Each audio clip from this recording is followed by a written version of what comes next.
councillors, ladies and gentlemen. Whichever kind of watch you've got, we're all in broad agreement that it is 7 o'clock. So, notwithstanding the fact that some people have only been out of this building for about 15 hours. Before we begin, I just want to hand over to the clerk who wants to say a few words on my behalf. Thank you, Chairman. There's something I need to say. The gentleman who refers to, I need to apologise to, is not in the room, which is Mr. Williams. So I sent him a letter 3 weeks ago, which was all the things I had to send him because of the FOI and stuff. Put that in the post with a second class stamp on it, never gave that a thought, and there wasn't enough postage on it. So, understandably, that's upset Mr. Williams, and he wanted obviously me to apologise for that, and the reason why he did it. There was no reason why he did it, it happened, and I just wanted to let all members know that's happened because he quite some nasty emails about that this week, and apologise to him for he wasn't here. So there's actually a letter for him here, and with some money from myself because he had to go and pay it in the post office. So just so everybody knows that happened. So I'll post that to him. And then the other thing was at the last meeting, members who were here will know this happened, which was another mistake on my part. I forgot to switch the camera on at the start of the last council meeting and realised about 10 minutes into the meeting. It's running tonight, so one person in particular was upset last time that hadn't been switched on, so I've written to those 2 people to apologise for that. Actually, if you've been on our website, you made a film of yourself telling the public what happened in the parliament meeting before the camera was rolling, and read out the letter that the chairman read out. So I apologise for that happening again. So I just want to ask some information. I'm intrigued. Does this mean then that a second class stamp doesn't carry as much weight as a first class stamp? I've had a look on a normal second class stamp, which is 58p, I think, or 59. It's 100 grams. I think the problem is they might have classified it as a large item because it was a very low list size. And a large second class letter for 100 grams is 70 something pence. So that's pretty well got caught out. So what's the Hold the front page. £25p? £1.50. All I would say is, in defence of David, is that the document describing what it is approximately 50 pages long and contains a lot of gobbledygook. But as I say, I must admit, I've made exactly the same mistake. 100 grams, you tend to think of 4 ounces, it's just fractionally under. It's 12 pieces of paper, and I'm only on the never even gave it a thought. It seemed really light in my hands. I think that's something anyone can do. I believe, yes, indeed. Well said. Just as another matter, perhaps, just for clarification, if I may. No, please. Thank you. It's just turn your microphone on. We're live. All right. It just helps the listeners. Thank you. It's just a matter of clarification, and as the apologies have been made to Mr. Williams, you will recall at the last meeting Mr. Williams made an assertion which I tried to respond to and said that he contacted me and told me about this thing and that completely ignored him.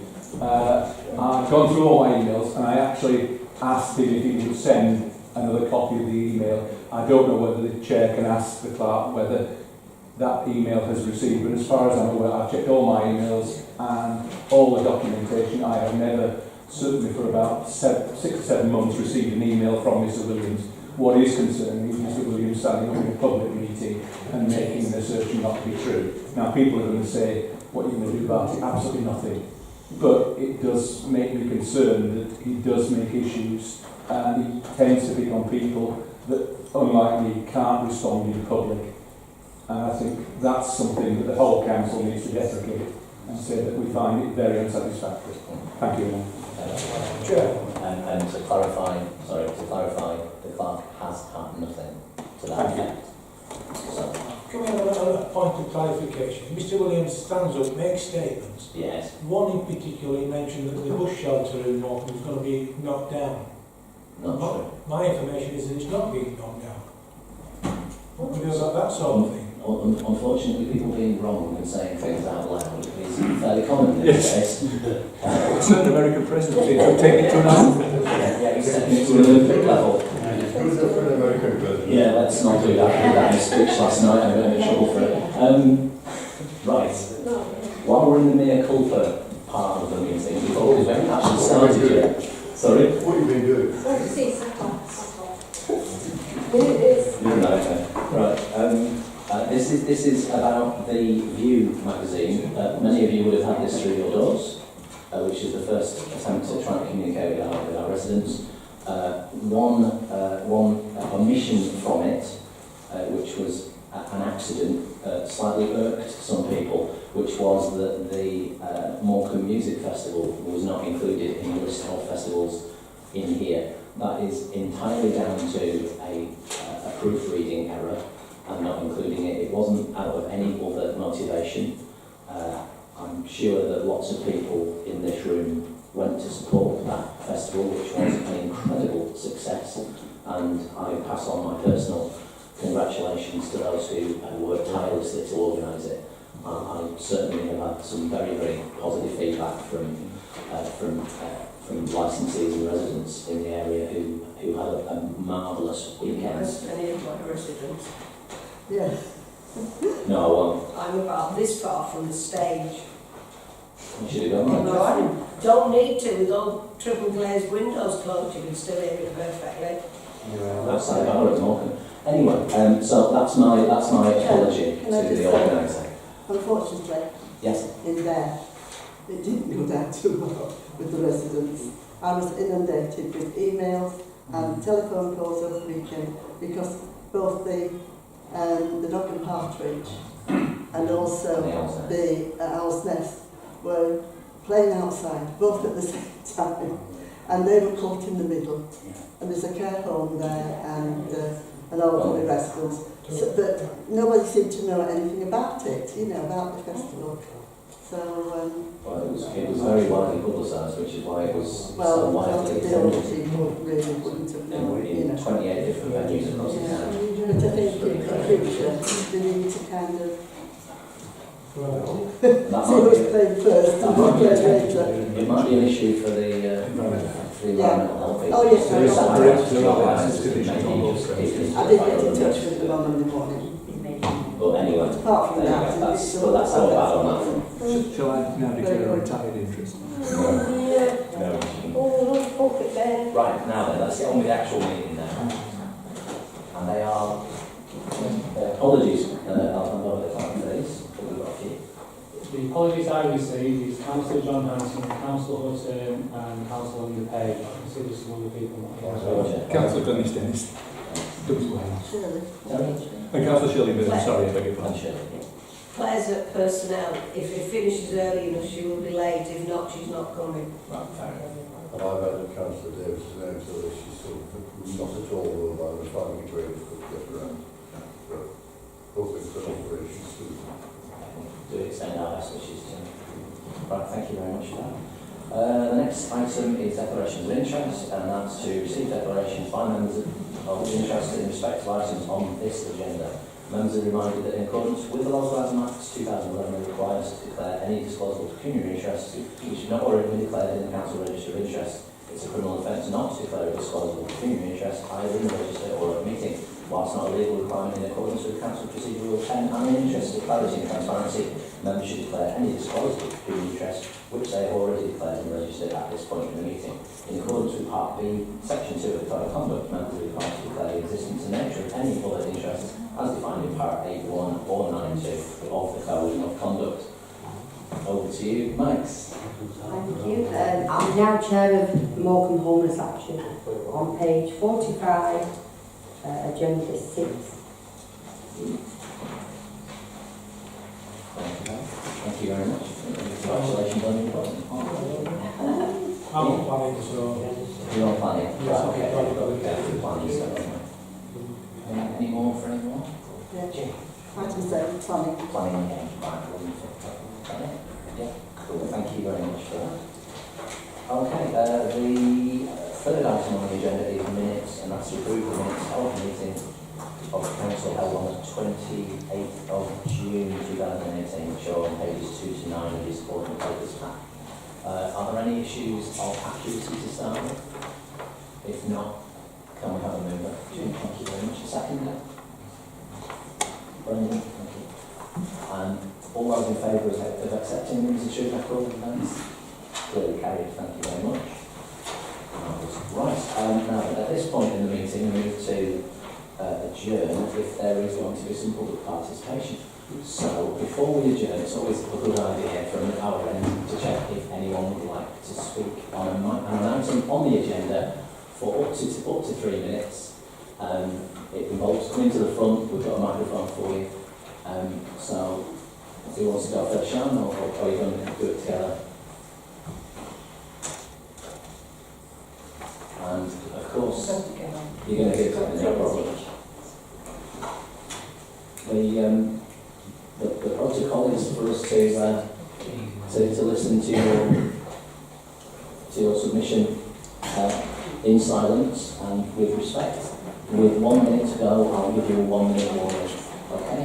So I will 1 second. Just officially adjourn it. Just got to get stopwatch out. Do we have a mover to adjourn the meeting? We do, and second the job. All in favour of doing that? Yes, indeed. Thank you very much. Right, just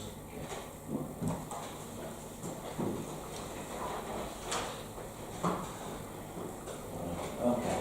So, Sharon? Okay, fine. I hope you can hear me. This is the right hand for me. My name is Sean Johnson. I'm the chair of the Beans and Cubic Arts Trust. When we were approved by the Charities Commission, they checked us out, did 2 independent assessments of the artistic merit of the sculpture and whether we would behave as trustworthy trustees. I'm speaking tonight as regard to the committee findings. We took the care of the sculpture over in 2015, but the damage from the last winter's frost goes beyond our current resources. We became concerned about the damage in March this year. We did a commission survey, discussed solutions over our monthly trustee meetings in April, May and June. Incidentally, our insurance policy does not cover repairs. We also found that the problem is partly due to the lovely but exposed site at Scalestone Point. A similar sculpture at the inland site in Wye was done at the same time, and that piece is completely fine. So we need to make sure the repair work that we do future-proofs the sculpture against more severe weather conditions in the future. At first I thought the repair work simply mean cleaning up the loose ends, loose tiles and replacing the missing ones. That was a bit silly of me. As we went into it, we found out that the original construction from every tile had been cut into tiny pieces, 4 pieces, so that when they went on the surface of the very curvy shape, which I'm sure you're familiar with the 2 figures, that they would meet the shape. And then once they're in place, the whole sculpture was sanded and ground down to a fine finish, and then it was polished by hand. So it isn't just a question of sticking those tiles back on. This polishing creates the amazing gleam on the surfaces, which provides such a great subject for photography, which is part of the reason why the sculpture is admired so much. We discussed all this with the artist Shane Johnson and with 2 leading British mosaic repairers and with Heather Fox, Cultural Services Officer at County. There's still some left there. Although we do have an enthusiastic volunteer group, it became obvious that support from enthusiasts is not a solution, because this work, it has to protect it against future weather, bad weather. It has to be done at an experience level and needs to be done in the summertime and ideally on site. Our plan is to fence it off next week, cover it to ensure it's kept dry, and then spend days repairing the damage. We can't do another winter without repair. If we can't get the job done in the next 2 to 3 months, we'll have to invest the funds we do have in to put it in store while we raise funds over the next year or so from the public. We think Morecambe would lose out if we had to pursue that course of action. Like the Turn project, Pieces on the Clon, this work needs to be done by an expert. These are the asset base of our appeal to visitors. Last year, the Health of Bounds mosaic was repaired, not by an art group, but by an expert. I'm afraid this bid to you needs an urgent resolution. We put the bid in good faith at the right time to be assessed against the same criteria as the other bids. Somehow that process was neglected. I'm hoping this committee will now get back on course and evaluate our bid by email perhaps and submit their judgments to the town clerk. I've looked at the criteria and I believe we comply well with them. That's it, thank you. Thank you very much.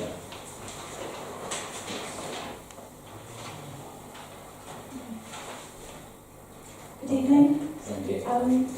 My name's Dawn Latham.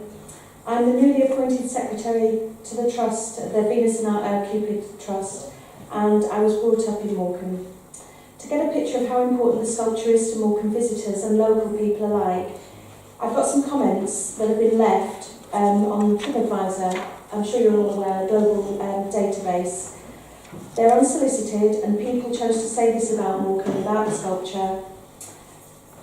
We have, and I'll read some of the excerpts. I've got Honey from Cockermouth writes, encapsulates Morecambe perfectly. A beautiful piece of art as you enter Morecambe by the coast road. It's beautifully placed with vivacious colours. The sentiment behind the piece of the mother and child playing is wonderful. I absolutely love it.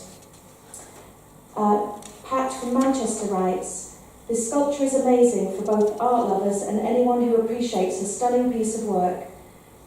The view of the sculpture varies depending on the weather, but the most fantastic view is when the sun is shining, and as it catches the light beautifully, I'll take a few minutes to appreciate it, and you wouldn't be disappointed if you viewed it. Lee from Huddersfield writes, thoughtful, a quite provoking sculpture at the entrance to Morecambe from the North Road along the coast. It always reminds me of the strong gales that blow in off the sea, with a smaller sculpture flying in the air. It's an extremely pleasant part of Morecambe and well worth a visit. Public art, situated on the road and the promenade, writes Mike of Stockport. It's a large piece of important work that catches your attention. It's a good opener for a discussion of love, or it's just an interesting object that you pass, but you certainly notice it. And that seems to be, as we read through these comments, even local people have also written a striking statue with a lovely backdrop view. This is Joanne of Morecambe. 1 minute left on. I know it as the mother and child sculpture, and it was designed by a local artist. It's striking and it inspires calm in me.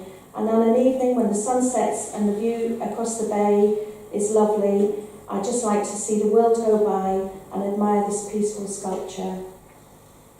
Hobbyist from Lancaster writes, lovely setting for a welcoming statue. The statue of the start of the Morecambe Promenade reminds me of playing with my own children. It has a lovely backdrop with stunning views out to sea. To me, it means coming home. To visitors, it's well worth looking out for. The artist has captured the spirit of parenthood, and it should be celebrated. And the last comment I'd like to read is from Panther from Morecambe. A day in Morecambe. As we drove into Morecambe, we came across the unique Venus and Cupid sculpture just opposite Morecambe Golf Club and near Happy Mount Park. We stopped by it to eat our picnic on the grass surrounding it and took in the beautiful views across Morecambe Bay. So many people stopped to have their picture taken by it that we did too. The mosaic tiling on it is stunning and fits well within the setting. A great place to watch the fabulous sunsets of Morecambe Bay.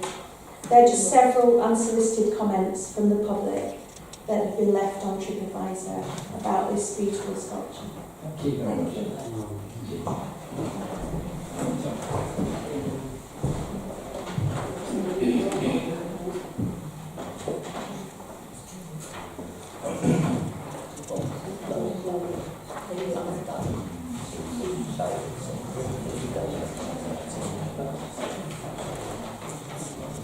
Right, thank you very much for that, ladies. It will obviously be discussed when we get to that part of the agenda, which will be in due course. Can we reconvene the meeting, colleagues? All right. So we'll go back on to item 5, which is, I do apologise, that's any. Okay, I assume that everybody's read the finance minutes. So we'll go straight to the resolution. So page 9 is just to note the report. So I can move that one now. Okay. Do you want to do more ones or separate? It's entirely to you. Would you prefer to move them on block? No, I think because somebody might want some questions on some of them. Right. So can we take that on there first? Yeah. So do you have a... Just to be noted. It's just noted anyway, is it? Right, fine. On page 10, 1 and 2, the one is to note the contents of appendices A, B and C. The other is to approve a contribution up to the amount, a total of £2,000 for the Remembrance Sunday event. I move those as well. Do you have a second? Roger, thank you very much. We weren't there. Were you seconding your question? Well, I was seconding, but it's already I was seconding it, all right, no. Sorry, we can have composition for places on that front, that's fine. And where you might be, Good enough. Beautiful, shall we go on that now as we go through? So, all those in favour of that recommendation, please show. It's clearly carried, thank you. Page 11, 1 and 2, to take no further action at this time regarding the cyber security. We had a long discussion on this and we think that we're covered at the moment, but if something arises in the future we'll look at it again. So I'd like to move those two. And I'll take the other one on about the toilets, the resolve that the Maxi Gene at the cost of £390 plus VAT for Legionella risk management. Move those three. And do we have a second that we do? Roger, again. And can we vote on those as well, or would anyone like to debate them? No, right, all those in favour, please show. In that case, that's clearly carried. Thank you very much. And that's it.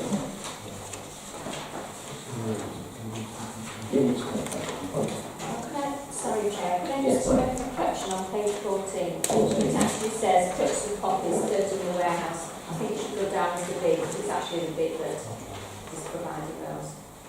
Don't mind changing that. Yes, and it's very good.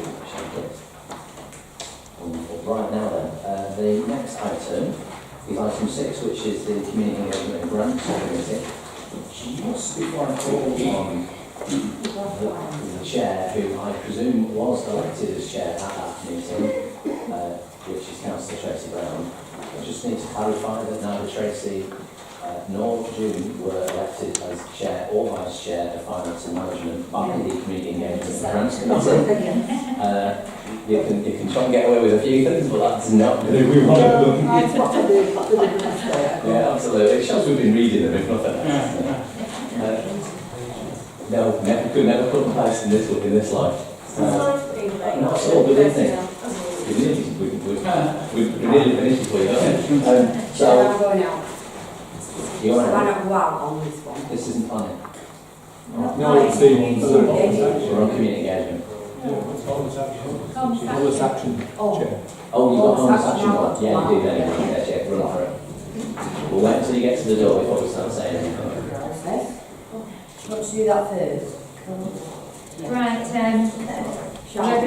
an interesting meeting, all fun and enthusiastic as usual. But if you look at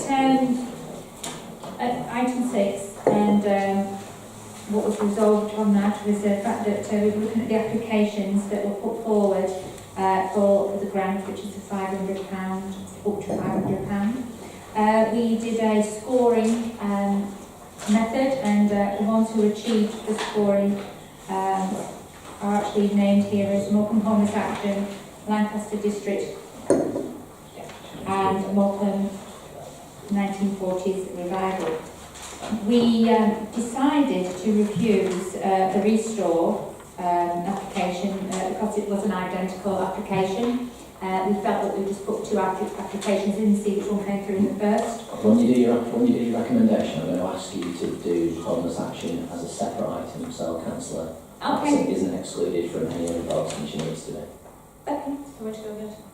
So if you can move your recommendation on homeless action first. Okay, so do you want to move that? Okay, so if we accept the recommendation of homeless action to receive the award of £500.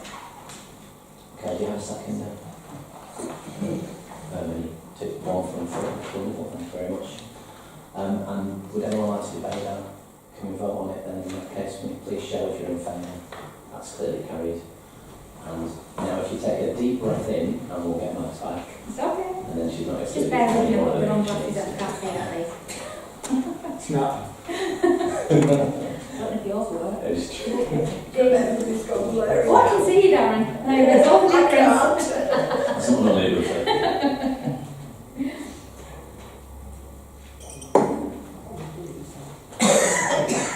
You're right, not too bad. You can see I through don't my know. glasses.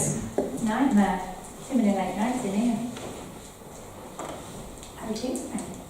Right, so we're working on, yes, on what was resolved at the Community Engagement and Grants Committee, and the scored, and what was decided from the scored was the Lancaster District Conservation Volunteers and the Morecambe 1940s revival. So these were the other ones that achieved the correct score within the application. At the time we looked at Restore. Restore had an application in that was identical to one that was put in for the Deprivation Grants Fund. So we felt they'd probably put two applications in and seen which one they were successful with. So obviously they were successful with the Deprivation Grants, but we felt we couldn't achieve an award, but the same application on two different levels. The Venus and Cupid Arts Trust, on the grounds that the community believed that the proposed repair works to the statue could be undertaken by local artist groups.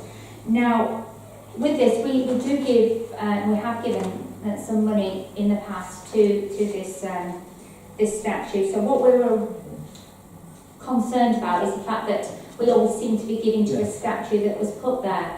And with it being a statue, obviously it does have issues of weathering and of any sort of damage that can happen to it. And it is a concern about us that we're constantly repairing or even constantly giving something to this statue. So we were looking at an alternative way that we would support, and in a different kind of view is maybe engaging local arts groups. But as we've heard that it's such a particular skill to repair the statue that potentially that would not happen.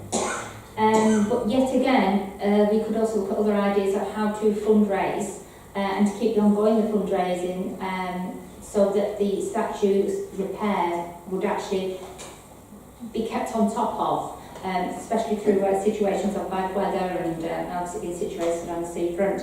But these were our recommendations, and also the recommendation number 3 was to re-advertise the remaining funds of £3,500 onto the budget.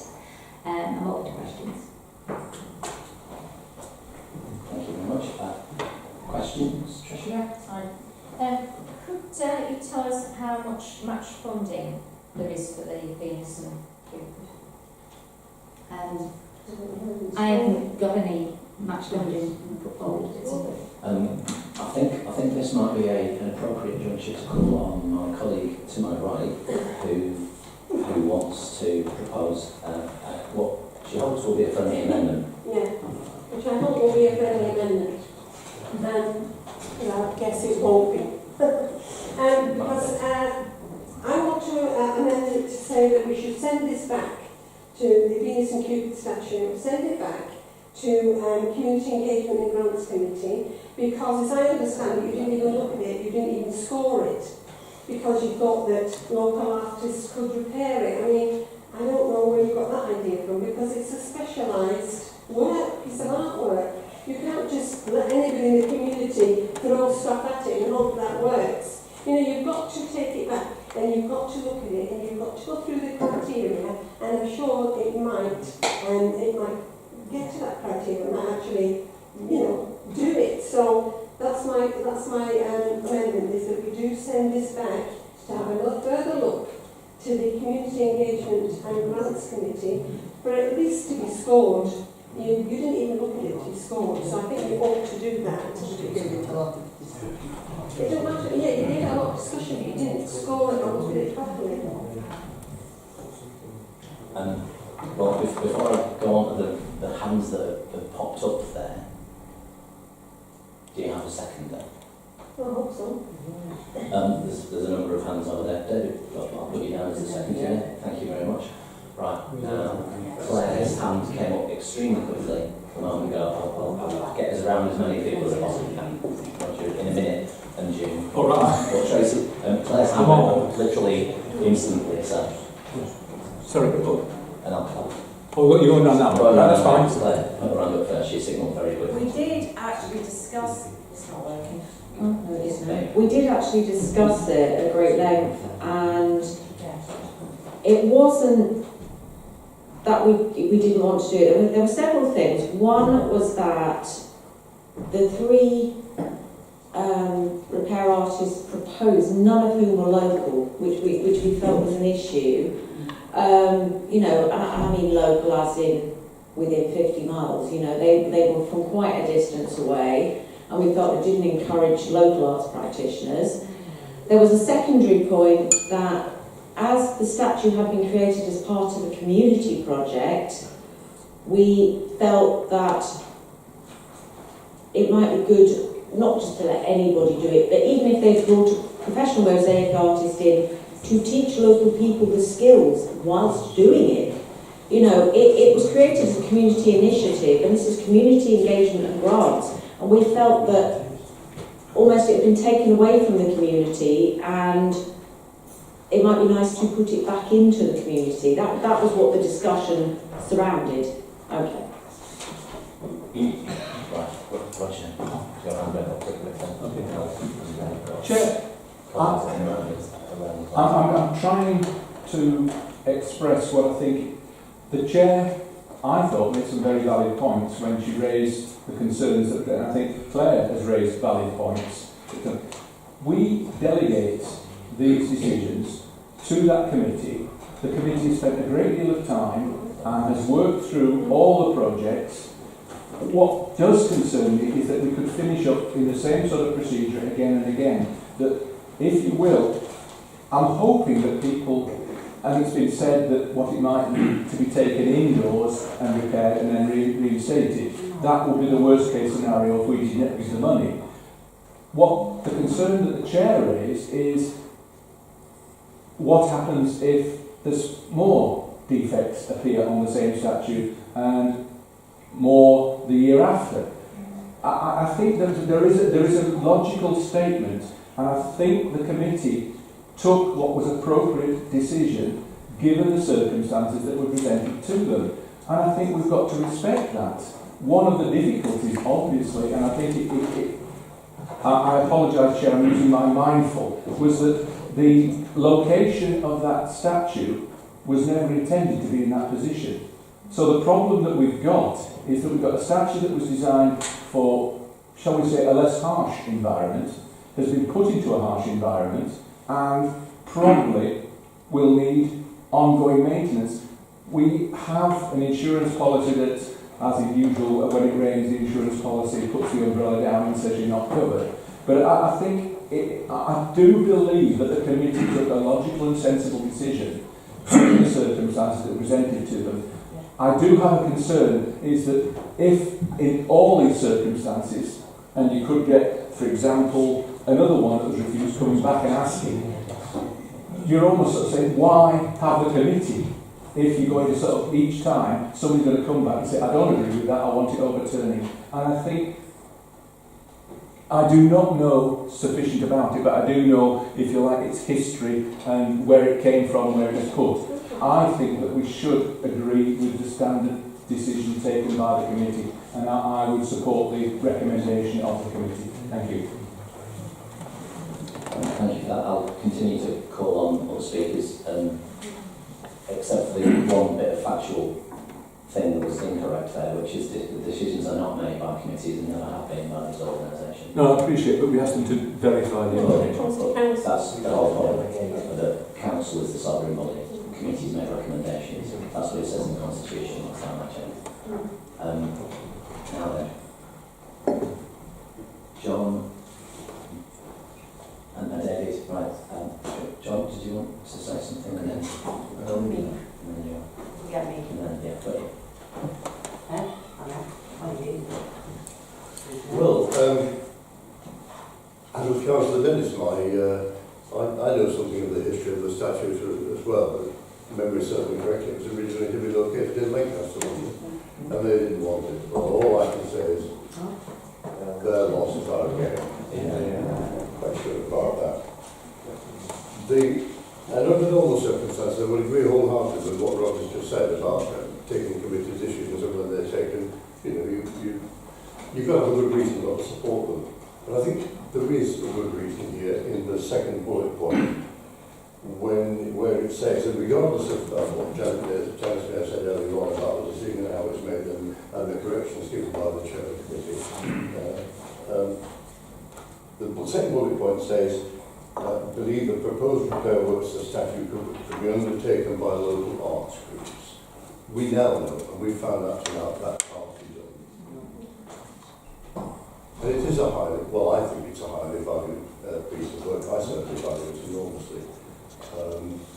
So I don't think there's anything wrong in remitting it to the committee and asking them to look at it again. But I don't think we should leave the committee to their own resources to look at it again, because I think it's a bit too complicated for that. And I wholeheartedly agree with Roger that we don't want to find ourselves in a position where we have to discuss and decide all this kind of thing every year, because there's clearly a problem with this location. Clearly some other work, some other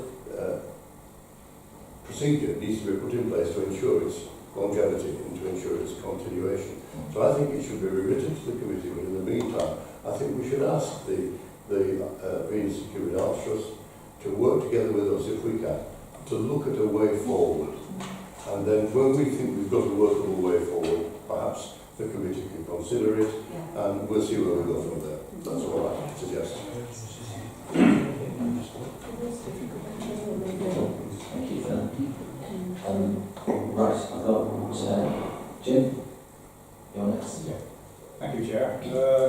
Well, I think we all agree that it's an iconic piece of art for Markham, and it's just got to stay there. It's got to be repaired. It's got to stay there. And I respect what the committee came back with. You know, I think it was a pretty sensible suggestion that local artists groups should be approached. That's been done. There aren't any available, so that's no longer an option. Therefore, I think it's right that it goes back to the committee to be reconsidered again. Perhaps part of the remit, I understand that this is not the first time that it's received this kind of damage. Is it kind of back a bit more robust this time? Either made it robust this time so that it's not likely to happen again in the near future, or as somebody suggested, I think it was Claire, while they're doing the job, part of the remit is to train somebody up, possibly one of your group, to be able to do it to tell if it happens in the future. So what I would suggest, goes back to the committee for reconsideration based on the fact that what they recommended has been done, but didn't bear any fruits. But we just can't leave it like it is to live and die. It's too important. Thank you. Thank you, Jim. Well, David and then Max. Thank you, Chair. Yeah, I think the committee have made a decision that night, and we have to respect the hard work they do and the diligence they've put into looking at these funding applications, and it's important that we do recognise that. However, I can understand why they did knock back the Venus and Cupid bid on that evening, and the suggestions were very sensible, but with these people who have taken the trouble to come to speak to us tonight and give us that information, I think we should respect what they're asking. I think it would be manners to respect what they're asking and to ask the committee to have another look at their application. But in doing so, I think it's important that we try to work in partnership with the trust, to come up with an effective way forward in maintaining that valuable piece of artwork that is an asset to Morecambe. I mean, I was cycling past there tonight on the way home from work, and there was a man taking a photograph of it.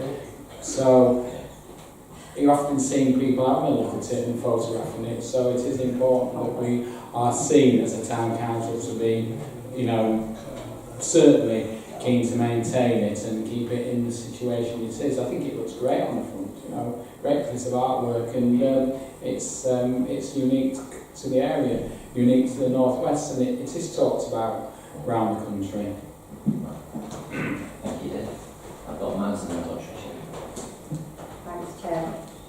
I think the Venus and Cupid is as popular as our Medic, because the amount of people I've seen, even I've sat on it, and I hope I didn't break it. That's the answer. You just can't help yourself when you get near it, you've got to sit on it. Yeah. And then, I think I'll record this, right? yeah. I'm afraid we've got a problem. And then I think once if it was ever taken away, it'll never come back. Ever. It's like a piece of land. If you build on a piece of land, you'll never get it back. What was I going to say? Now, if I had £500 fair, I'd given it. So I think we, as local town council, really should support and allow Tracy, John said, take it back to committee and really hope we can support it. Thank you. I won't sit on it again. Gregory should. Another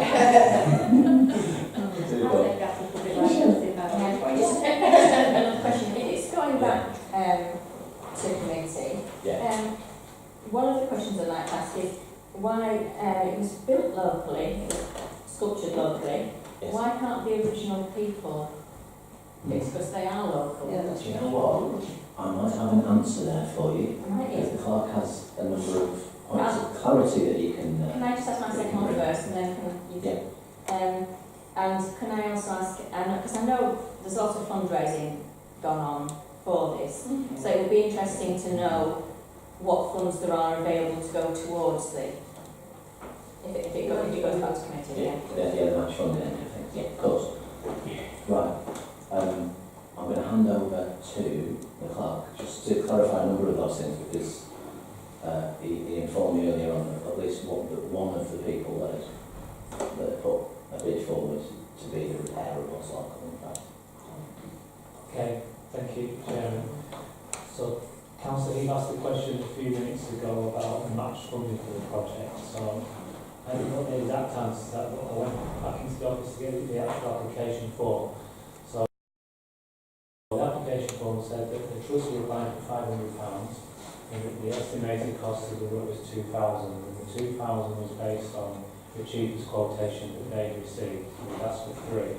The cheapest quotation was from Shane Johnson, who is the local artist, and I think who worked on it originally. Councillor's question about match funding, it also says on the form that they've received £500 from the Eric Wright Trust towards this particular project, which would leave a shortfall of £1,000 reading this form.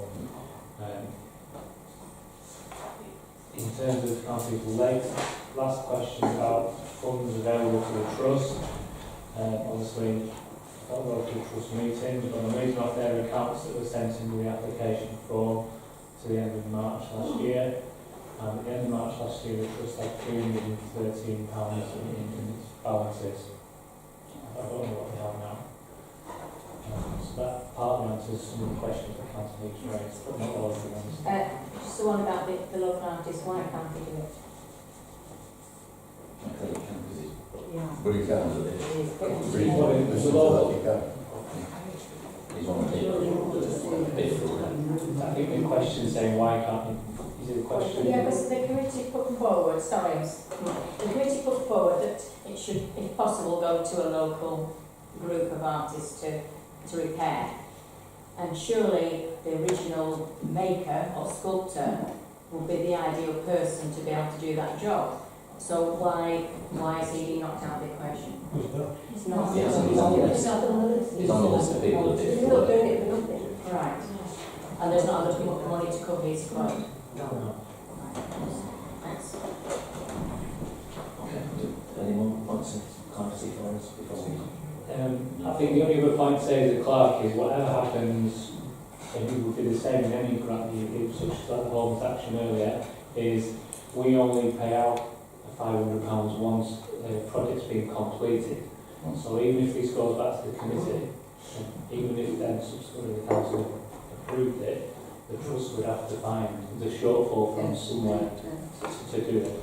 So, Thank you. Right. Thank you very much for those contributions. You made the amendment, so would you like to sum up? Yeah, thank you for those comments. And I'd just like to say that I was on the council when this was first brought here, that we should actually buy this sculpture. £10,000. And I remember being in this chamber, arguing and arguing and arguing to get us to pay for it, and I missed it by one vote. The council didn't want to support us doing that.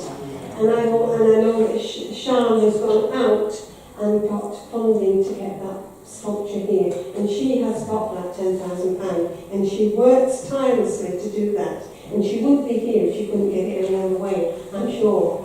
So I do want you to do it, because it's a very specialist work, as we've been told. It's not just something you can fling on and hope it looks all right. So I urge the committee to have a relook at it, and please do your best to come up with a solution. Right, thank you very much for that. It's your report, Tracy, so it's entirely in your gift whether you want to go to a vote on the amendment or whether you want to accept. I believe from the nods in the room that it wasn't just going back for finding that longer term solution and working in partnership with the trust. I agree with what people have said in this room, and you have to understand it's not because we don't appreciate it or we have no respect for the people who have done this, it's just understanding and getting the people to understand what we're funding for.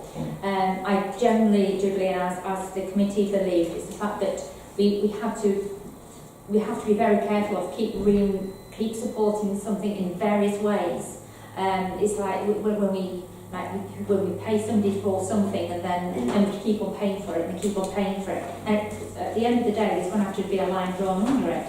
But if we can find a way forward with Sean to try and protect it, keep Maxwell away from it.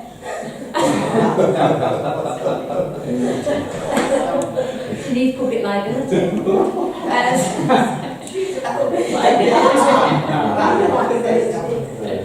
I believe that the committee would love to be able to take this on board, and maybe if David could meet up with Sean and come up with ideas of how we can keep on top of basically the situation of the statue from depreciating. So I accept your friendly amendment. Can I just say more of a point of information than anything else? Yes, indeed. I don't think it's necessarily, if that amendment's accepted as a friendly amendment, I don't think we should see it necessarily as being a task that only the committee can work on. If any other councils want to be involved in working together with the trust to try and achieve it, I'm sure it will be freely available for us to do it from the title of that. Yeah, absolutely. We're informal down here, aren't we? Make a friendly amendment. Now that is now part of the substantive, so we can go on to further amendments if needed. So that is part of the substantive proposition for those recommendations. And I think we moved three at the same time too. Yes, I did move three at the same time, so I've accepted that it comes back to committee. But you have a further amendment to the substantive proposition now. People are keeping up with this bit and obviously. It's just that the Venus and Cupid Art Committee continue to fundraise to maintain the statue in future and up to the next meeting of the Grants Committee. I think that would be an inherent part of working together. I just automatically thought that would be a part of that, Jim, but it needs to be written in, then we'll write it in. It's been accepted as part of the framework of working together. So no, perfectly fine. Right, so that's 2 and 3 now. Yeah. Do you want to move them now and we can vote on them? Yes, so I'd like to move them as they stand and discuss and rejig and put back together again. Wonderful, thank you very much. Right, well in which case, if there's no further amendments, friendly or otherwise, can we move to a vote? So all those in favour of the recommendations as amended, in a nice friendly leisure manner, please shout. And I think that's unanimous. There you go. Thank you very much. No, I did what I said, I still have to stick to, so I'll have to abstain. You can abstain. Right, there you go. Sorry. Right, moving on to, can I see you again? Have a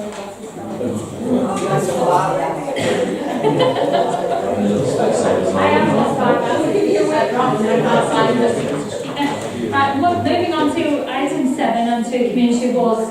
Now, my viewpoint on this now, and an explanation regarding this, that our members feel a need to bring these members of the community forward and give them some kind of recognition for the work that they do within our community. And at that point, I believe that as members of this council, we should be recognised that that our feelings of what we see in our own communities can be recognised and given an award. So the mere fact that you put the names forward, I think we should take that on board. So basically, within the recommendations is that these people named to be put forward for a community recognition award. But there's a couple of people in here which are on your sheets that actually, if you nominated them, can you please give me the reasons why? And send that in to David.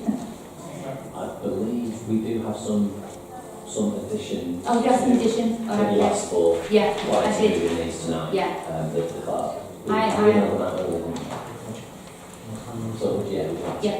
Just so you know, we'll be moving them in. Yeah. We'll send them out.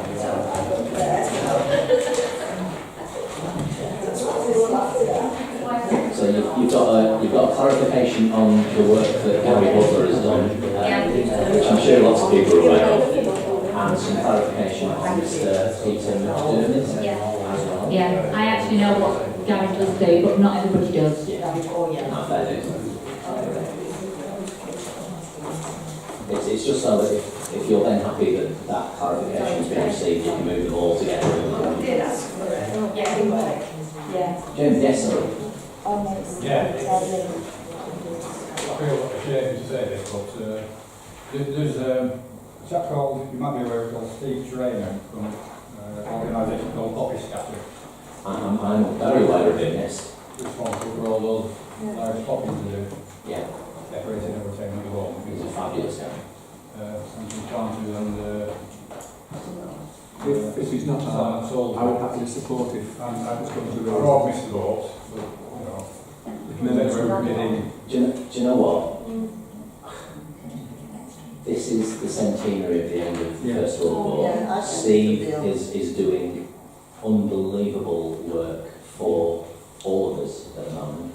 Yes. The stuff that he's doing, not just the poppy scatter, but the poppies that are up and down the promenade, with the names of those people who fell in the First World War is incredible. Roger's already said that he would second that as a proposition.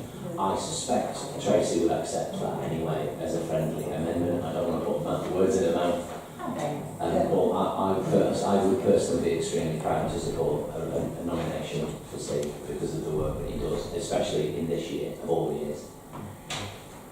So you've got a second, but would you accept that as a late addition to the piece? Given that obviously Jim will now have to do a pen picture in the same way that all of our other nominees have had, because you'll end up reading this out at the council meeting. Yes, I do. You will need to write a reason why, even though we know, but it still has to be done, so it can be on specific. So that's the meaning to the purpose of putting his nomination forward. Apologise for being rude, so. I will be later. You're in trouble now. The hour is about 6:20 the following morning, Jim. So given what you said, Tracy, are you moving all of these people without exception? Yeah, I'm moving it as a collective, and I hope you understand what the committee thought. It's a fact that if you as a council individual member, you felt these people were justified of merit within their community for the work that they do, and you nominated them, then we should, as a council, respect your nomination. Yeah. And they're all incredible people that do amazing work, and personally, I just want to thank Roger. I know we've all nominated somebody or an organisation. I think it is incredibly apropos that the North West Blood Bank is recognised at this time.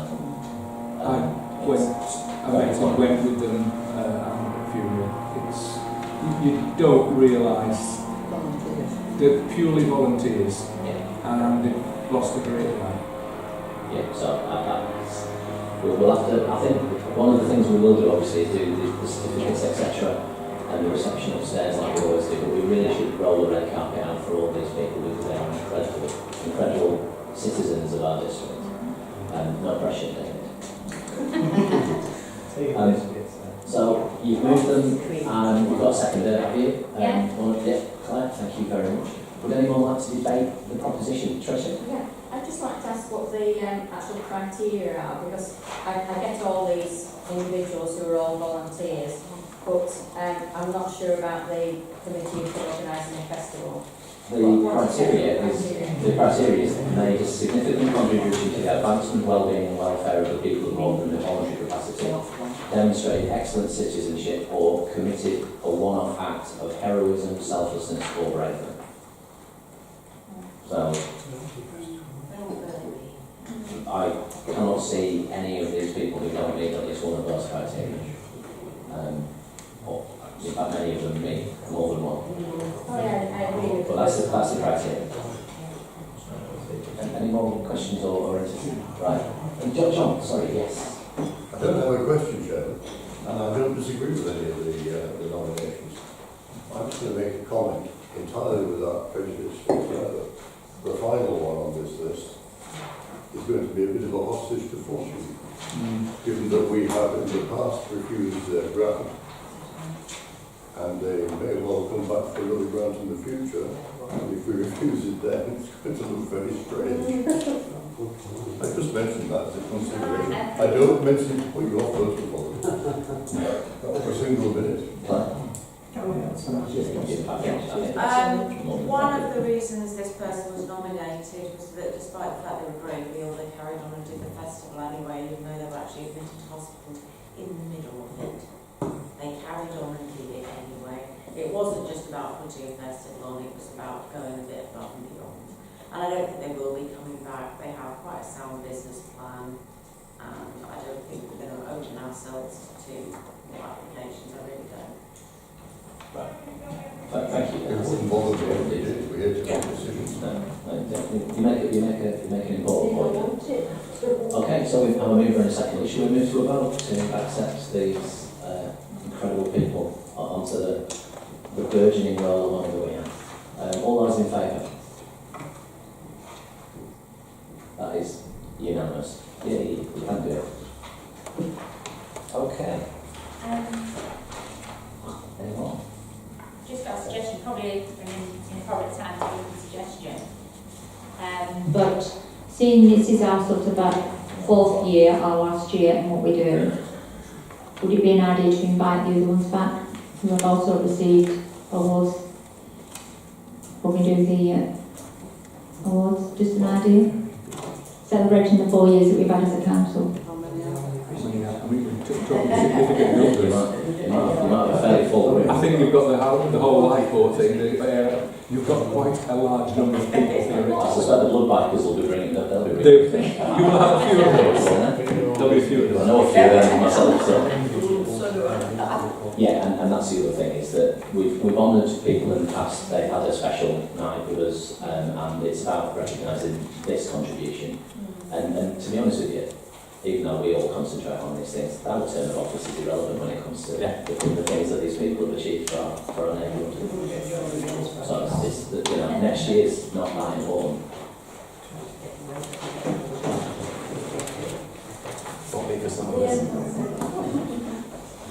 Okay, now then you've got the carnival. Tracy, you've got the carnival float thing to move to? Yeah, you get that's the last bit of business there. We've already discussed that. Oh, you know. We're letting out the day, Darren.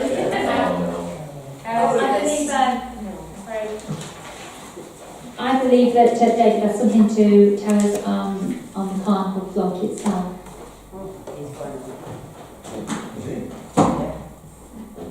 Okay, so in the recommendation it says that the float be entered is subject to no cost. But the carnival committee would charge the council as a business rental as well. You said it again, He's going to do it on a chat. Sorry. So in the meeting, the committee meeting, it was discussed, some members wanted to do the float, but everybody in the committee agreed which float shouldn't be entered, provided there was no cost from the public purse. The carnival committee, when I approached them, said that they would charge us, like they would charge, and we classified the town council as a business, so that would be £100, which goes against that recommendation there. So I have to tell you that. Just a bit of clarification, because obviously you guys have been organising this for the last few years. I'm just a victim of whatever you come up with. Do we normally pay for the float? No, I haven't done it in the past. You haven't? No, I wasn't aware of that. Even though we've obviously, in the budget, we put a small amount of money to one side to Yeah, cover the that's costs the of the float. community engagement and everything that we do. We spent £8.63 last year on the floor. And apart from some car stage was yet to get, we spent £14. As per normal, Claire and I have made or provided all the costumes and the work to build and decorate it. So from that, I'd like to look at that recommendation 1 and basically request that David goes back to the carnival and explain that we're not a business and It's public money. obviously, and to see what the outcome is on that. Depending on the outcome of that, it depends really on the rest of it, really. Yeah. So I really don't quite understand that. It doesn't matter what David or anybody can will commit say. If you can't source a lorry, you can't do it. So should you not try and source a lorry first and then see if you can get it? For free. We've no problems with sourcing the lorry. That's the easy bit. That's the easy bit. You got the lorry? Last year. David can answer that question. SJ Barge and Caton have supplied the lorry for the last 2 years at no cost, and the driver, and they will do the same again. Yeah, it's not on that. Claire and then Max. Also, Stanfast and Lancaster have provided materials for free for the floats. The rest of it, as Terry said, was from our pocket or things we already had. The only pity this year, if we can't be involved, I'd actually, through things I was doing as Deputy Mayor with the City, got the local scouts involved. The scouts were actually, as part of their community engagement and our community engagement, going to help us build a float this year. So it would be quite sad if it fell through, because it's a really nice link between two organisations in the three. Don't forget we've got people from the exchange. Oh, we've got people from the exchange as well, yeah. So it would have been a really good cooperation exercise, yeah. Not the pub, no. No, not the car, community arts project. Okay, and I just think it would be a pity if it fell through, really. Okay, Max? Yeah, I think if, like Claire said, that there's voluntary groups in it, it should be classed as like a voluntary group. But I'm afraid if they're going to charge £100, I don't think we should do it, because it's a public purse. It is public. I think that's the We most definitely know it is. But bear in mind, if they do say yes, we can go in as the charity or whatever, Still £50. it's in 3 to 4 weeks' time. We need to know. We need to know. So large. Okay. And barges will need to know. Well, my thoughts are, just thinking about it, should recommendation number 1 comes back that that is obviously it is free of charge, the entry. That recommendations 2, 3 and 4 may continue. Or a very nice one cost. Well, it says one, it says provided, there's no Yeah. charge. We don't need the That's why it's self-explanatory. because we've got stewards, because we've got big scouts doing it and do scout packs. The way this is worded as it stands means that if you pass this now, tonight, you can at least organise around the idea that if the provision is not there for number 1, that this entire thing stops and you don't do it. If they do recognise that we're not a business and that we can compromise on that, then indeed we for, but that is why it's, that's the That's provision is there. we said in that way. Yeah, that's why it's there. So I don't think it fundamentally changes what you do next, other than getting in touch with them to clarify that we are not a business. So Chair, for clarification, sorry, if I just for clarification, no, sorry, it was just a clarification on the charging. Yes. They did, in certain circumstances, charge some of the charities. I think the principle is that because it's worked with communities, the Scouts and what have you, we would expect them to, under these circumstances, to say, because of the multiple people involved and the organisations involved, we would expect it at no charge. And I think that's quite clearly in the, as long as members are aware of that. Thank you. So, Chair, previously you haven't paid for the floor. No. So what's the difference this year to last year? I'm not aware of the fundamental difference. Well, that's right. So you can move these, the bottom line is you can move these recommendations as they are, seek clarity as quickly as possible, and then at least those of you that have worked incredibly hard in the background to sort out what we're going to do theme-wise can at least stand down or go forward with it. Limited in terms of time. Well, it would be anyway, because this hasn't been passed yet. Right, okay, then I'll move these recommendations as they stand. Thank you. Right, okay. You've obviously got a second, Claire. Does anyone want to speak on them? John goes, yes. I do understand, I do accept that the four recommendations they stand would allow it to happen, provided you don't have to pay the entry fee. And I just want to say, there's more than one way of the council not paying the entry fee, and that would be to raise the entry fee if they are absolutely intractable by some other means. And I would quite happily give them a tenner. If anybody else will, we might get there, you never know. I'll give them satisfaction. I think it's a matter of principle. I'll put 10 in. There's 4. 20, 30, 40, 50, That's 6 buckets. Not that I want to go down the Brexit route, but revealing your negotiating hand in public. No, it's not You're not. David Davis is not sitting in here right now, so don't do it. If they come back and say that we have to pay the charge, if councillors want to make a contribution up to that amount off their own back, with no pressure whatsoever, but off their own back, then I see no reason why you should not continue from the gift of colleagues, and that's perfectly reasonable. Just would come from individuals as opposed to the council in inverted commas. It shouldn't come through the clerk or the council in that circumstance. That's all I'm clarifying that. So we're clear that we go back and we say we're not council, we're doing it with Scouts, etc. See if they move. If they don't, then the solution is down to those who are going to take part. Yeah. Yes. Can I ask if you say yes, it has to be paid, that us borrow the £100 from the kitty, so it can be paid, and then we will give David. No, absolutely not. You do not use public money like that. No, definitely not.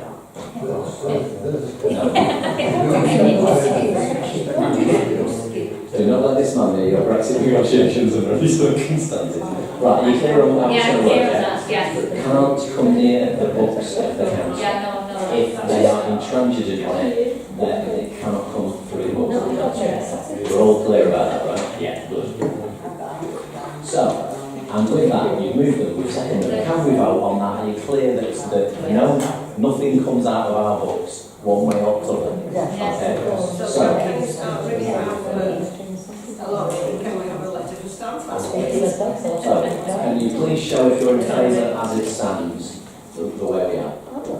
All those in favour of accepting those recommendations? Thank you very much, that's clearly right. Now then, this is item 7 now, so those of you who are on planning... They are here.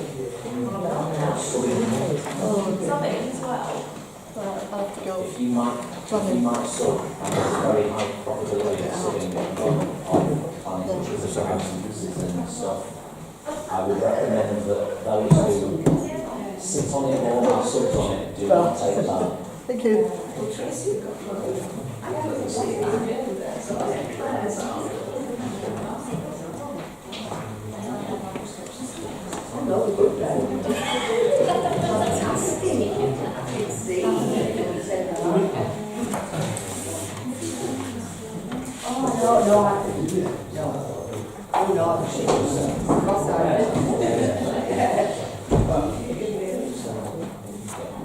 Right, we all clear, right? No planners in the room now. Good. Excellent. Normally I'd call on David to speak to the report, but there's a number of clarifications that the clerk needs to run through, which might just save you a job, David. Will do, yeah. So, over to the clerk to run through bits and pieces. Thank you, Chairman. Those on email might have seen my email last night, which sent out an updated version of this report. So usually planning applications all go through the planning committee. Yeah. But because of the time in the meeting calendar, we've brought these straight to council, so these have not been considered by the planning committee. Since I did the agenda before I was on holiday last week, I've received 3 more planning applications. Those who saw the email last night will have seen those, but I've printed copies of for people who might not have seen that. I'll hand those round. It's right and proper that you can consider these because there's an item on the agenda for planning applications. So the ones on the report on the reverse side, which are in bold type, are the extra ones. And my concern as a clerk is that all those we've run out on the normal consultation period on all these, including the new ones, before the next meeting of our planning committee. So we need to consider it. As of last night, there was no objections on the City Council's planning portal to any of these planning applications at this moment in time. It doesn't mean that these council can't object or make a comment, but at the moment it wouldn't appear that any members of the public have objected to any of these. I always get asked that question in the planning committee. So that's the report. I'm not a planning expert, so I'll try my best to answer any questions on these, obviously.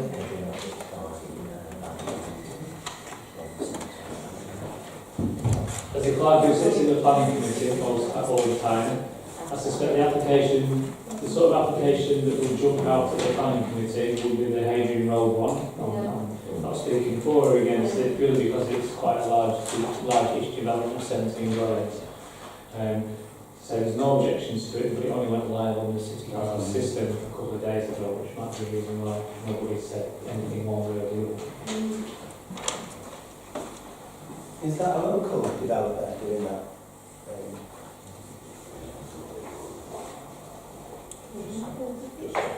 The architect is Mason Gillibrand in Caton.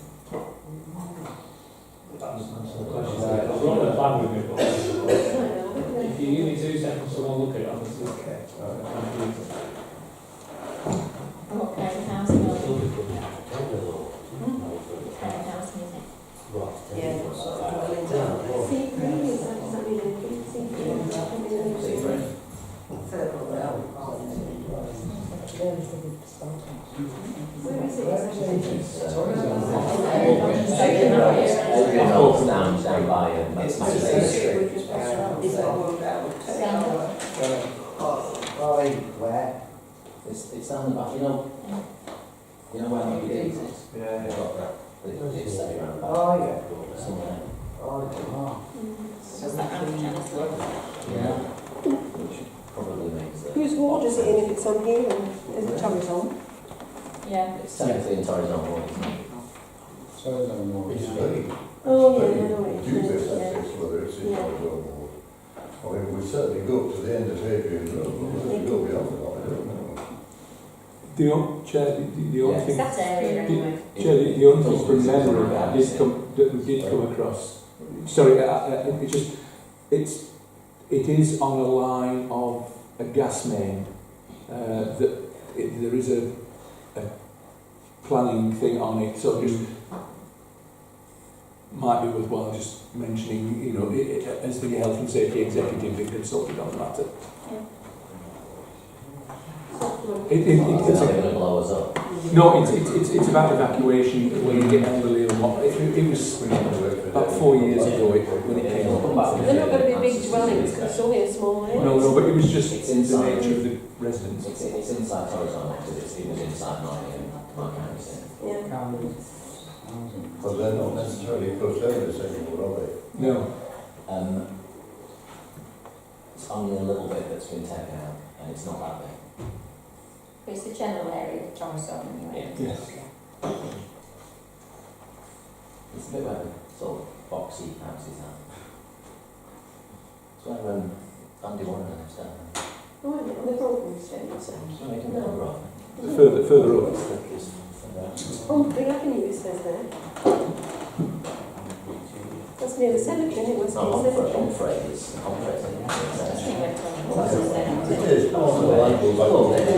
You can cut through the back and then you go on that bit. Yeah. Has he got a desk? We've leafleted it.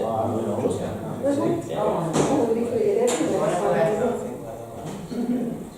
I don't think they'll be huge. How long have we got to respond to this? Well, we need to respond to 28 days, 21 days for the standard. from If you only wait from the 18th of July. But our next council meeting won't be taking place before that same, so what we're trying to do is Obviously, we can't have any sensible. Well, just the only point I was going to raise that if you want to put a covering thing about that it may be an area that the health and safety executive may need to sort out. when he comes back, you know the answer Well, then you're to these questions, and we'll just make a list Not of necessarily. the questions. It's this gas pipeline. It's an odd because of its location. Here we are, the man with the answers. Hey. So the application is, the name of the application is Mr. and Mrs. Hodgson of Stanhope Avenue in Morecambe. And the architect is Melissa from Caton. 17 dwelling houses. And the existing field, which is currently used as a paddock located behind the applicant's house on Stanhope Avenue, Road. In this document, the planning statement, it would appear that the houses to be built would be affordable housing type houses.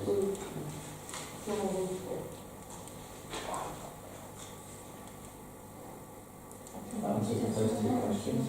That's not about where it's at. Yeah, no, That's that one.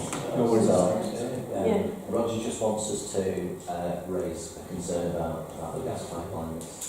And just in and around that area. the proximity to the gas pipeline has the health and safety executive been consulted. That's one comment for us forward to. Just to covering. Yeah, on every road. Yeah.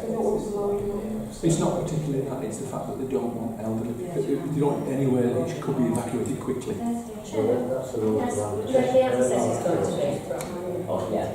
Coming out onto one of the roads. It's a big bungalow. There's a big area of land behind it.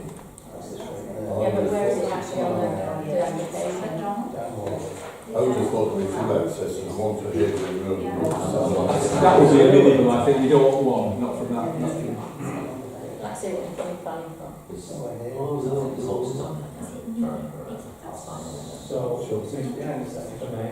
On Councillor East's question, the document I'm reading from the architect's is a planning statement.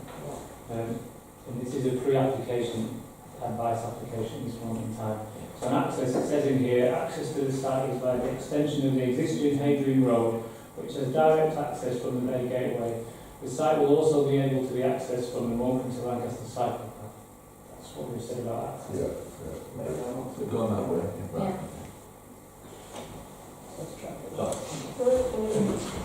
Well, I do have something to say about it. You may remember, planning committee members will, I'm sure, remember that at our last planning meeting we approved or recommended approval of an application to demolish the house of that's owned by this applicant and the building of 502 or 3 of it before houses on that land there. So this obviously is just going to be a continuation of that. I've got two observations to make. one of which is ludicrously sentimental, but I can't help saying it really. I was out leafleting down Hadrian Road one day, one lovely summer's afternoon, summery afternoon anyway, and as I got to the end of Hadrian Road, I saw a mare giving birth to a foal in that field. And that was really nice, really lovely, a sight I'd never seen before. And seeing the foal get up onto its feet and stagger around, it was lovely. So I'm not going to see that again, by the look of it. Anyway, now there's something rather more prosaic, but I think quite important. We, certainly in Torres Zone Ward, and I suspect other people, will have had approaches from a lot of their residents in this last 12 months concerned with flooding. A lot of houses in our part of Torres were flooded in the last year, in the last heavy rains that we've had. And that's low-lying land, and I have seen it flooded. So I think we should stress that if this application is approved, it must have adequate water retention measures. The rest of it, that estate does have. The rest of that estate has big tanks underneath it to collect water. So I think we should insist that proper anti-flood, and the flooding situation has got worse, not better, since the opening of the Bay Gateway. There's no question about that.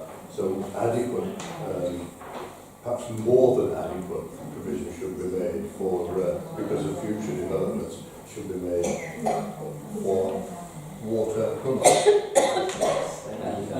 Very, very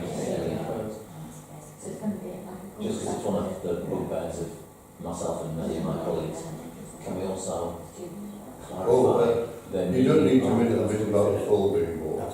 Can you clarify what is meant by affordable? Because affordable to some people is beyond imagination. It needs to be truly affordable, not some definition from. Well, what is affordable? If I read out this document again, it doesn't answer your question, but this is what they say. Affordable housing statement. As per pre-application advice, this application is greenfield and with more than 15 dwellings, then following the City Council's policy BM41, 40% of the housing will be offered as affordable housing and be spread evenly around the site as per national guidelines. So it's not all going to be affordable. So if there's 15 dwellings, 40%, that would mean 6 dwellings would be affordable. But it doesn't obviously say the cost of them or the exact design of them. Or then what the other 9 houses will be. In which case, they won't be able to answer us directly, but somebody in planning should be aware that it's a question to ask. Because one man's affordable and another man's not either.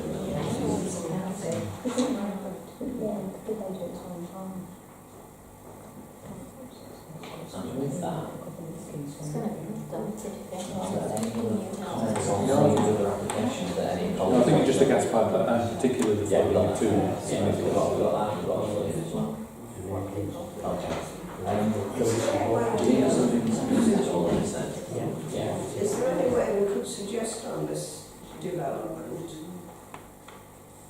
that instead of concrete in front of the houses so they can drive the car on, they have at least a certain amount of earth, grass, so if it does absolutely pour down, the rain will go into the earth rather than into the main water supply, because you can get into it. I think John's comments about the flooding, and because it's on land that has flooded, that will have to, they won't be able to just put it impervious parking. You know, it'll have to be permeable. And does any groundsman will tell you at the moment, ground doesn't take rain when it's been this hot. Perhaps if it bounces off it, so it depends what you're better off with wet land getting wetter rather than dry land that will bounce off something. Well, I mean, one of the reasons it floods is because the ground isn't particularly pervious. That's the opposite of impervious. Isn't particularly pervious anyway. There's a lot of clay around there, so it just doesn't sink in. That's the problem. Right, so I think would you like to, now that we've all had a bit of a go at all of those, would you like to move them and we'll get somebody to second them so that they're officially council's recommendations? So Just as chair of the planning committee, and thanks for the observations made by the members who live in that area. Torres Homo have great expertise of that area, and thank them for that. That we put forward the recommendation.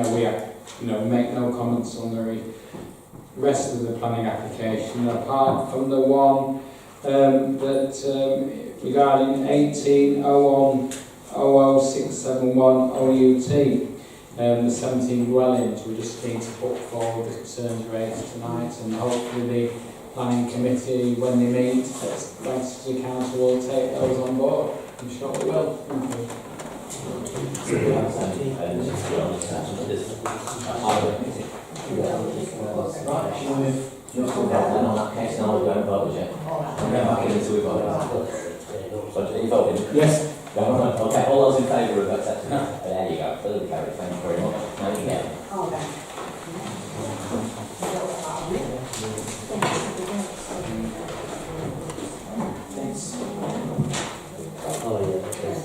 We're on to our last item, this is good.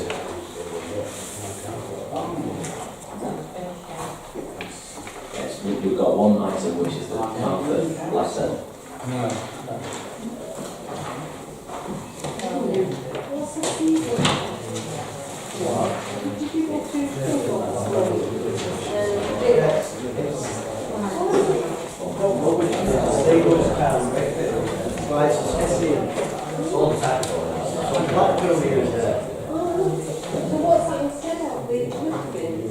No, it's when businesses put the bins out. Well, the seagulls are with them in the back. So they get these Tessie inside and put back in, stop seagulls. Just going for colleagues to return their seats. Sorry to keep you.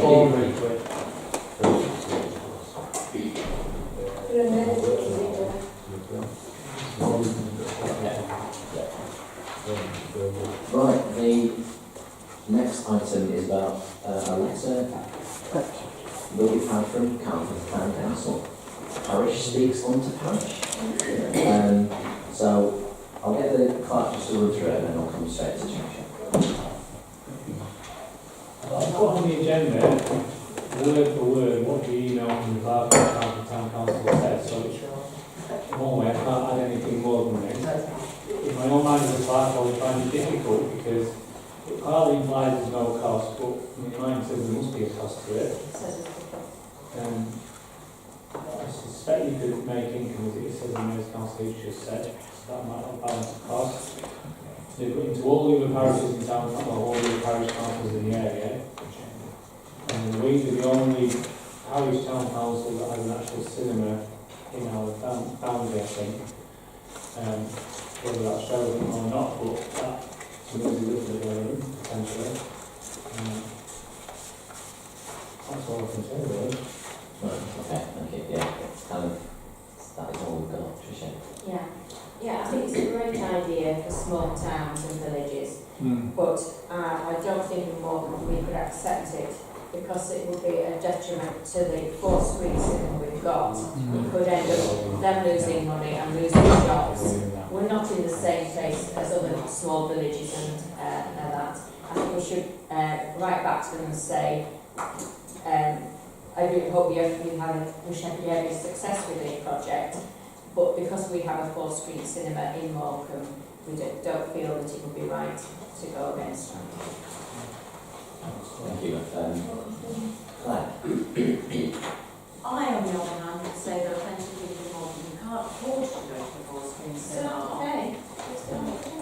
Yeah, but is it the same cost as the 4-screen cinema? There's lots of families who can't afford to take their children out, and it would depend on the sort of upfront cost of families. And I think it's quite a good idea in terms of community cohesion. Thank you. Just as a third way, the answer to, from my point of view, is I agree with you and I agree with you. Because, and I don't know, because there's no detail in it. They just say great opportunity to generate income from ticket sales. Yeah, that says we're going to have to pay. Well, exactly. But I hear that all the time. I'd like to hear some more detail about who they're aiming it at, where they're planning to do these showings, whether it's in cinemas or in care homes or in places like, I don't know, the Winter Gardens or wherever, or church halls, yeah, like the Memorial Hall around the corner. I've seen some very nice things going on in there. I'd like more information on it because I don't think I'm in a position to be able to vote one way or the other, and I think we both made very, very fair points, frankly. But there we go. Right, I've got Tracy, John, and then I'll come to Roger in that order. Angie? When my daughter was at Alton Sands School, they used to, you'll probably be aware of this, Tricia, is the fact that they used to bring in a cinema into the school, and it was about £450 of that cost, and then we used to have the tickets to sell, and then we'd make a very small amount as the profit, as a medal sign and things that we like, the hot dogs and sweets that went with it. But what I can see as a benefit to this is for those who actually can't get to a cinema, the people who like old folks on disabilities and that kind of thing. That's the only way I could see the positives. But I do think, like Tricia said, there will be probably a cost having experienced these type of cinemas before. Thank you, Phil. I've got John, Roger, and Jim in that order. I don't feel bothered, oddly enough, with Tricia's point about competing with an existing cinema, because the competition is good for business. I really believe that. I don't think it's a big problem, really, not as such. Given that it would hardly ever be here, and during the summer months, it could be a very useful adjunct to our offer to visitors. So, especially unless of course it's an outdoor event. Anyway, that's not the end of that, really. I don't think it's a particularly. I don't think that's a particularly good reason for not doing it. I do agree with you that there's too little information for us to make anything of it. I can quite see it would work. I've probably been the only person in here who's ever run a cinema. I believe you are. I did as a part of an arts centre I used to run in Wales, and it was the only part of the operation that was profitable, and it was exceedingly profitable. I'm sure it can be done. I'm sure they wouldn't do anything if it wasn't. So that then begs the question: who's getting the money? And if we could be getting a share of that money, then I wouldn't be averse to that as an idea. So I think we need to know an awful lot more, but I don't think that should stop us from offering an in-principle letter of support, but we'd like to know a lot more. That's what I would suggest we do.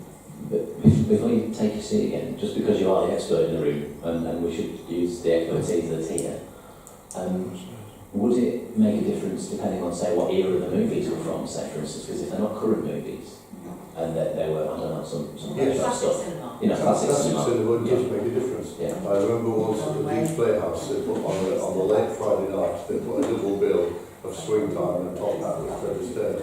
And it was late night cinema, it was absolutely packed.